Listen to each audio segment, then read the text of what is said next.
You're watching WRDE Coast TV. It's Tuesday. Here's your WRDE Today Web News Update. I'm Walt Barkus. For the last 21 years, Dart First State has held food drives at several locations throughout Delaware a few weeks before Thanksgiving. The first stop this year was at the Acme in Lewis.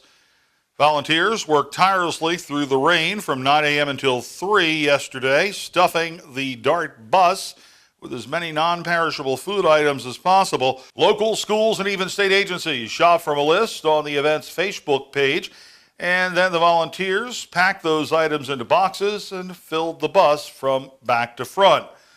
This bus will make stops throughout the week, working its way up the state to be unloaded at the Food Bank of Delaware in Newark, where the items will be sorted and distributed to families in need. We have 2 buses that go out to this event that we stuff. So by the end of the week, we will have 2 30-foot transit buses full of food. Our goal is to get 20 tons of food this year. Last year, we collected 17.9, so we got very close. You won't be able to use the boat ramp at Phillips Landing for 6 months starting Monday. DanRec will be reconstructing and expanding the boat ramp west of Laurel. Part of the parking lot will be used by the contractor. However, the remaining part of the lot will be available, and the bank will be open for fishing. A Dover man's been arrested on a first-degree rape warrant from Milford. Camus Graves was taken into custody by U.S. Marshals Task Force. Friday morning, Milford police were called to a home on Southeast 4th Street where a woman had been sexually assaulted. Police identified Graves as the suspect. He's being held on $207,000 cash bail. It's Election Day. The polls are open until 8 p.m. tonight in Delaware and Maryland.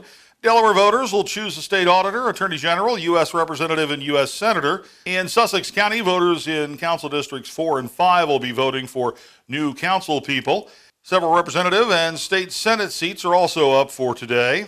In Maryland, voters will be choosing a governor, U.S. senator, as well as congressional representatives, along with members of the House of Delegates and State Senate. There are also county races to be decided. Our WRDE person of the day is Wayne Parker of Milford. If you run into Wayne, tell him have a great day. From all of us at WRDE. That's the WRDE Today Web News Update. I'm Walt Barkus. Have a great day.